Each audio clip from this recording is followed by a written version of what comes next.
Sir మీరు ఇందాక ఒక మాట అన్నారు. యాక్చువల్గా ఈసారి చంద్రబాబు నాయుడు గారి ప్రభుత్వం వస్తుందని, టీడీపీ పక్కగా వస్తుందని మేము ఎప్పుడో భావించామండి అని అన్నారు. సో అంటే దానికి సంబంధించి ఏమైనా సర్వేలు ఏమైనా చేశారా సార్, లేకపోతే ప్రజల పల్స్ ఎలా పట్టుకోగలిగారు మీరు? అంటే ఎన్నికలకు ముందే పక్కగా ఏమి చేయలేదు కానండి. ప్రజలు ఎక్కడికి వెళ్ళినా ఏ వర్గం వాళ్ళు మాట్లాడినా చాలా ఇబ్బందులు పడుతున్నామండి, చాలా ఇది చేస్తామండి. అది అందరిలో వచ్చింది, అన్ని వర్గాల్లో కూడా వచ్చింది. ఓకే, వచ్చినా కూడా ఎవరు బయటపడలేరు. కొంతమంది ఎందుకు బయటపడలేదంటే, రేపు పొద్దున ఇట్లా మనం ఆయనకి చేస్తున్నాం, చంద్రబాబు వర్గంలో ఉన్నాం, చంద్రబాబు సింపతిగా ఉన్నాం, చంద్రబాబు గారికి ఓటేస్తాం, తెలుగుదేశానికి ఓటేస్తాం అని ఉంటే వాళ్ళ మీద కక్ష సాధింపులు చేస్తారు కదా. వాళ్ళందరినీ ఎలా నాశనం చేయాలో చేస్తున్నారు కదా. అందుకని భయపడి ఎవరి కాళ్ళు లోపల పెట్టుకున్నారు తప్ప బయటపడలా. సర్వేలకు ఎవరు వెళ్ళినా కూడా వాళ్ళు తెలుగుదేశానికి ఓటేసినా కూడా మీరు ఎక్కడే ఎవరికి వేసారండి ఓటు అంటే మేము వైసీపీకి వేసామండి. ఎందుకంటే సేఫ్టీ కోసం. ఎందుకని భయం అనేది క్రియేట్ అయ్యిందండి అలాగా ప్రజల్లోని, విపరీతమైన భయం క్రియేట్ అయ్యింది. ఆ క్రియేట్ అయిన వీటన్నిటితోటి లోపలే పెట్టుకున్నారు. మేము కూడా డెఫినెట్గా అధికారంలోకి వస్తాం అనుకున్నాం, కానీ ఇంత అద్భుతమైన మెజార్టీ తెలుగుదేశం పార్టీ పెట్టిన తర్వాత ఇంత పెద్ద మెజార్టీతో ఎప్పుడు రాలా. మహానుభావుడు ఎన్టీ రామారావు గారిదే ఆ రోజులు గొప్పగా చెప్పుకున్నాం. ఎందుకనంటే సినిమా ఇండస్ట్రీ నుంచి ఆయన తెలుగుదేశం పార్టీ పెట్టి ఆ రోజులో ఉన్న రాజకీయాలు నాయకులకి వ్యతిరేకంగా తిరిగి ఆయన కేవలం పార్టీ పెట్టిన 9 నెలల్లో అధికారంలోకి రాగలిగాడు. ప్రపంచంలో ఏ పార్టీ ప్రపంచంలో ఏ పార్టీ కూడా పెట్టి 9 నెలల్లో అధికార పార్టీని ఓడించి పూర్తిగా అధికారంలోకి వచ్చినాడు. One of the only person is NTR గారు. అలాంటి ఎన్టీఆర్ గారు సాధించినటువంటి విజయాల కంటే కూడా ఇప్పుడు వచ్చిన విజయం చాలా చాలా పెద్దది. సార్ తెలుగుదేశం పార్టీని ఏ ముహూర్తంలో పెట్టారు సార్ ఎన్టీఆర్ గారు? ఆయన అన్ని ముహూర్తాలు ఏమి చాలా బాగా చూస్తారు, ఆయనే పెడతారు. ఎందుకంటే ఒక పార్టీ 40 ఏళ్ళగా సస్టైన్ అవుతూ జనాల గుండెల్లో ఉండడం, జనానికి దగ్గరగా ఉండడం చాలా గ్రేట్ కదండి. అవును, చాలాసార్లు అయిపోయింది తెలుగుదేశం పని అనేవారు. తెలుగుదేశం అని చెప్పిన వాళ్ళందరూ కూడా గుండెల్లో పెట్టుకున్నారు పార్టీని. బయటకు వచ్చి అడ్జస్ట్ చేసి చెయ్యరు, కానీ అవసరం వచ్చిన రోజు కరెక్ట్గా వస్తారు. మొన్న ఆ సైలెంట్ వేవ్, ఎంత వేవ్ అంటే ఎవరికి అందల. అంటే సర్వేల అందరూ కూడా తెలుగుదేశం అధికారంలోకి వస్తే, కూటమి అధికారంలోకి వస్తే అన్నారు, కానీ రకరకాల సర్వేలు వచ్చేసారు. ఎవరు కూడా ఇన్ని సీట్లు అనేది రాలా. మరి పైగానేమో జగన్మోహన్ రెడ్డి గారు ఎన్ని సీట్లు వస్తాయని మీలాంటి వాళ్ళు వచ్చి అడిగితే చాలా వస్తాయి. 157 అన్నారు సార్. 157 మాకు వస్తాయని. వైనాట్ 175, 175 వస్తాయి మాకే, మేము తప్ప ఎవరు గెలవరు అని చెప్పారు. ఎప్పుడు కూడా ఎవరైనా సరే అణుకుగా ఉండాలి. మనకు అవకాశం వచ్చింది, అవకాశం వచ్చిన దాన్ని సద్వినియోగం చేసుకోవాలి. అర్ధంతరంగా ఏదో అంటారే, నరం మీద కురుపూర్లు ఇచ్చినాడును అర్ధంతరంగా డబ్బులు వచ్చినాడు తలకాయ ఎగరేస్తాడంట. అదే జరిగింది అక్కడ. మొట్టమొదటి నీకు ఎప్పుడైతే నువ్వు బెస్ట్ సీఎంగా 6 నెలల్లో వస్తానన్నా, 30 సంవత్సరాల పాటు నేనే పరిపాలిస్తానని చెప్పావో, దానికి తగ్గట్టుగా నీ పరిపాలన ఉండాలి కదా. ప్రజలు మెచ్చుకోవాలి కదా, ప్రజలకి అన్ని సదుపాయాలు చేయాలి కదా. నువ్వు ఏది చేయకుండా నేను 30 ఏళ్ళు పరిపాలిస్తానంటే ప్రజలేం పిచ్చాళ్ళ. ప్రజల్లో చైతన్యం వచ్చేది కాబట్టే ప్రజా చైతన్యం మేము ఎవ్వరూ కూడా ఊహించాల. తర్వాత నేను ఒక్కనే గారు జైల్లో ఉంది, చంద్రబాబు నాయుడు కూడా జైల్లో ఉన్నాడని అనిపించుకోవడం కోసం ఆయన అర్ధరాత్రి ఎక్కడో దీంట్లో ఉంటే అక్కడికి వెళ్ళి లేపి కారులో తీసుకొచ్చి ఎక్కడ తీసుకెళ్లాలో కూడా తెలియకుండా 24 గంటల కారులో తిప్పి చివరికి పోలీస్ స్టేషన్లో అప్పచెప్పారు. సార్ ఇక్కడ జైల్లోకి వెళ్ళిన తర్వాత ఏ విధమైన ఫెసిలిటీ, ఒక మాజీ ముఖ్యమంత్రి 14 సంవత్సరాలు ముఖ్యమంత్రిగా చేసిన ఒక వ్యక్తిని జైల్లో పెడితే దానికి కొన్ని ఫెసిలిటీస్ ఉంటాయి. వాళ్ళకి అవి ఏమీ లేవు. ఫ్యాన్ కూడా లేదు, దోమలు అసలు ఏమి పడుకోవడానికి. హైకోర్టుకి వెళ్ళి తెచ్చుకున్నారు కదా సార్? తెచ్చుకున్నారు, ఆయన వేయలేదు కదా హైకోర్టు. హైకోర్టు వాళ్ళ డైరెక్షన్ లోనే అక్కడ మిగతావన్నీ వచ్చాయి. ప్రజలు వెళ్ళి అడిగితే దానికి హైకోర్టు నుంచి వచ్చిన తర్వాత అప్పుడు ఫ్యాన్లు అవి పెట్టి కూర్చోడానికి ఒక కుర్చీ, భోజనం చేయాలంటే అక్కడ కూర్చొని తినడానికి వచ్చిన టేబుల్, ఇలాంటివన్నీ చేశారు. నేను అప్పుడు ఆ రోజున ఏమనుకున్నాను తెలుసండి, ఆయన అరెస్ట్ చేసిన రోజున చాలా మంచి పని చేశాడు జగన్మోహన్ రెడ్డి చంద్రబాబు నాయుడు గారిని అరెస్ట్ చేయడం.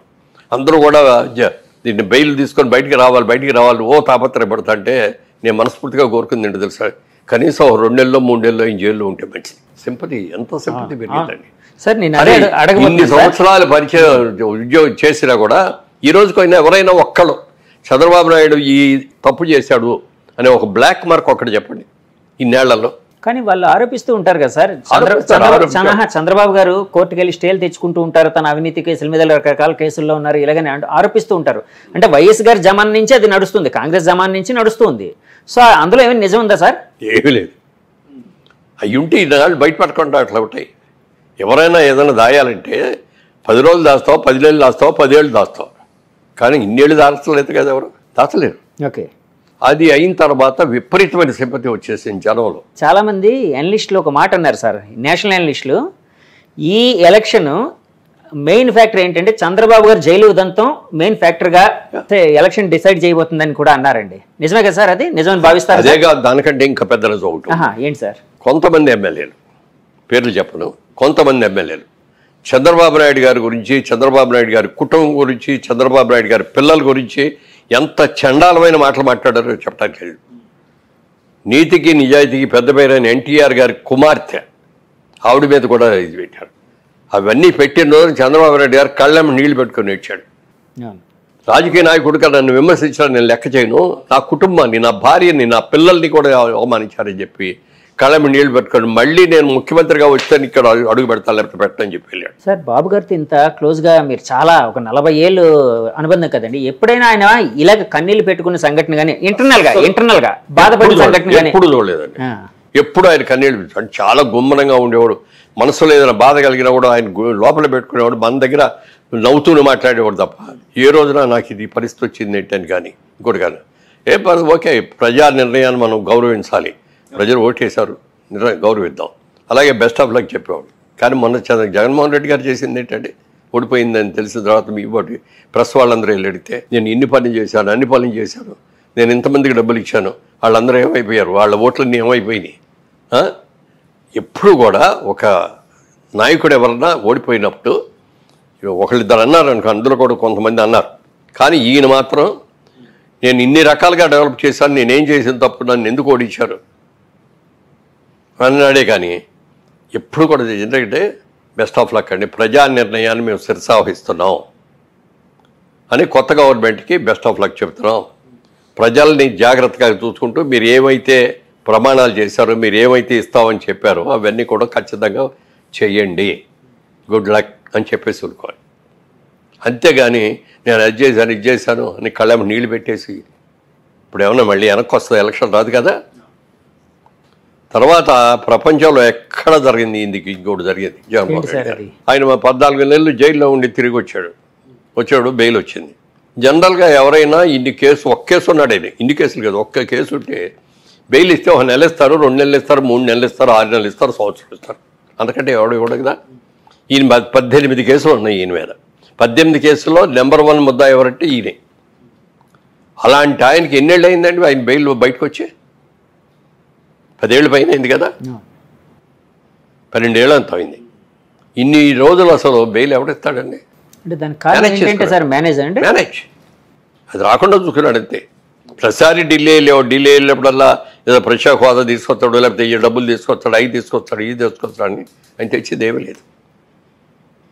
తన కేసులు ఎలా ఆపుకోవాలి, ఎలా వాళ్ళు. ఈ 5 ఏళ్ళు జగన్మోహన్ రెడ్డి గారు ఎప్పుడు ఢిల్లీ వెళ్ళినా తన కేసులు పని మీద సొంత పని మీద వెళ్ళారు తప్ప భావిస్తున్నారు సార్.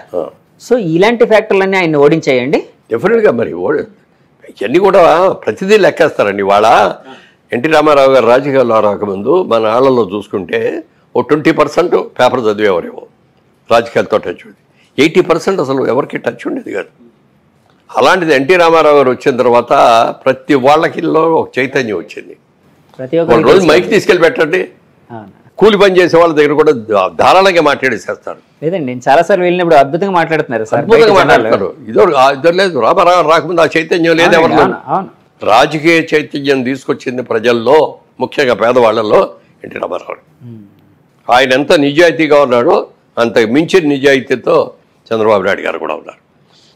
నందమూరి వారి కుటుంబం మీద కానీ, నందమూరి వారి పిల్లల్లో ఇప్పుడు బాలకృష్ణ గారిలో కానీ, చంద్రబాబు నాయుడులో కానీ ఏ రోజున ఏదైనా ఒక్క అవినీతి కేసు ఉందో ఒక్కడన్నా. గాలికి వెళ్ళే వాళ్ళు కేసులు పెట్టవచ్చు, నా మీద కూడా పెట్టవచ్చు. నాకు ఇంతవరకు నా మీద ఎప్పుడు ఏ విధమైన కేసులు లేవు.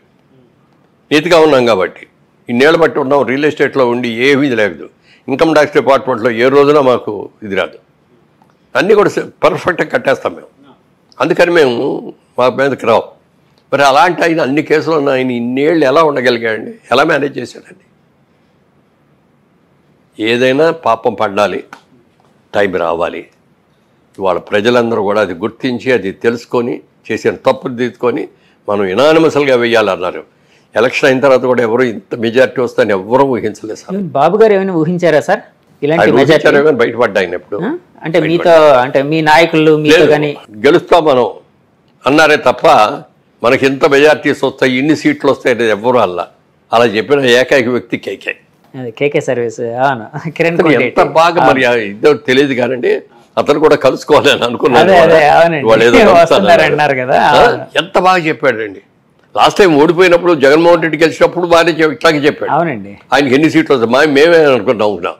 చంద్రబాబు నాయుడు గారికి రాకుండా ఎవరు ఇస్తారు? 20 వస్తాయి. ఇవాళ అన్నారే మీరు బోల్డని చేసామని చెప్పి ఈయన చంద్రబాబు నాయుడు గారు కూడా ఆ రోజులు అన్నారు, మనం పసుపు కుంకుమ ఇచ్చాం బోల్డ్ మందికి, ఎలక్షన్ ముందు 10,000 చెప్పి ఇచ్చాము, మహిళా ఓట్లన్నీ మనకు వచ్చేస్తాయన్న. కానీ ప్రజలు ఏమన్నారు తెలుసండి? ఆయన 10,000 ఇస్తే ఆయన సొంత డబ్బులు ఇచ్చాడా? గవర్నమెంట్ డబ్బులే కదా మాకు ఇచ్చింది. ఆయన ఏదైనా సొంత డబ్బులు ఇస్తే అప్పుడు ఆలోచిస్తాం దాని గురించి. ఎవరు సొంత డబ్బులు ఇస్తే వాళ్ళకి ఓటేస్తా ఉన్నారు. ఇవాళ జగన్మోహన్ రెడ్డి గారు ఇచ్చింది ఆయన సొంత డబ్బులు ఇచ్చాడా? ఉంటే మీటర్ ఒక్కడమే కదా ఆయన చేసింది. మీటర్ ఒకట రోజు దారింటి వెళ్ళి రిక్షా వాడినో లేకపోతే కూలి పని చేసుకునే వాడిని పిలిచి బాబు ఇదిగో ఇక్కడ నొక్కు అంటే నొక్కుతాడు. కానీ నొక్కటానికి డబ్బు ఎలా సంపాదించాలి, ఇన్కమ్ ఎలా తీసుకురావాలి, ట్యాక్స్లు ఎలా పెరగాలి, మన వాళ్ళకి కావాల్సిన అవసరాలన్నీ ఎలా తీరాలి, ఇవన్నీ తెలుసుకొని చేసేవాడే నిజమైన ముఖ్యమంత్రి తప్ప ముఖ్యమంత్రి అంటే ఏంటి? ఇన్ని లక్షల మంది, మరి కోట్ల మంది, ఇవాళ ఇన్ని కోట్ల మంది యొక్క సమస్యల్ని, కష్టాలని, సుఖాలని, పిల్లల భవిష్యత్తుని తీర్చిదిద్దవలసిన ఒక పవిత్రమైన బాధ్యత ఉన్న వ్యక్తి ముఖ్యమంత్రిగా ఉండాలి. అలా ఉన్నవాళ్ళే ఉంటారు లాంగ్ మీటింగ్.